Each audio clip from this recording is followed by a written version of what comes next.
2 মাস নিষেধাজ্ঞা শেষে আজ মধ্যরাত থেকে ভোলার মেঘনা এবং তিস্তা নদীর 190 কিলোমিটার অভয়াশ্রমে মাছ শিকার করতে নামবেন ভোলার প্রায় 2 লক্ষ জেলে।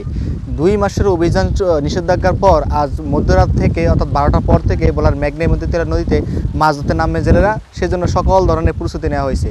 বিশেষ করে জেলেরা তাদের ট্রলার, নৌকা, জালসহ অন্যান্য উপকরণ তারা সাজিয়ে গুছিয়ে রেখেছেন, মেরামত করে রেখেছেন, যাতে রাত 12টার পর থেকেই তারা ভোলার মেঘনা এবং তিস্তা নদীতে মাছ শিকারে নামবেন। একটু জানিয়ে রাখি যে 1 মার্চ থেকে 30 এপ্রিল পর্যন্ত টানা 2 মাস ভোলার মেঘনা এবং তিস্তা নদীর 190 কিলোমিটার অভয়াশ্রমে সকল ধরনের মাছ ধরার উপরে নিষেধাজ্ঞা জারি করেছে সরকার, যার জন্য ভোলার 2 লক্ষ জেলে কর্মহীন হয়ে পড়েছে।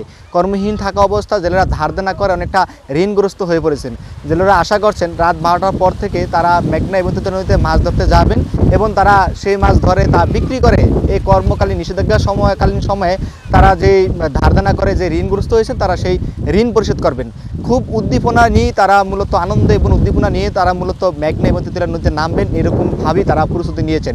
এছাড়াও জেলা মৎস্য কর্মকর্তা আবুল কালাম আজাদের সঙ্গে আমি কথা বলেছি, তিনি জানিয়েছেন এখন মূলত ইলিশের মৌসুম নেই, যার কারণে ভোলার মেঘনা এবং তিস্তা নদীতে কাঙ্ক্ষিত ইলিশ নাও পাওয়া যেতে পারে। তবে 2-1 মাস পর ভারী বৃষ্টিপাত এবং বর্ষণ হওয়ার পর হয়তোবা মেঘনা এবং তিস্তা নদীতে কাঙ্ক্ষিত ইলিশের দেখা মিলতে পারে। তো এই ছিল ভোলার মেঘনা এবং তিস্তা নদীতে আজ মধ্যরাত থেকে ইলিশ ধরার খবর নিয়ে আমার কাছে সব শেষ। আমি ইব্রাহিম আক্তার আকাশ, ঢাকা মেল, ভোলা।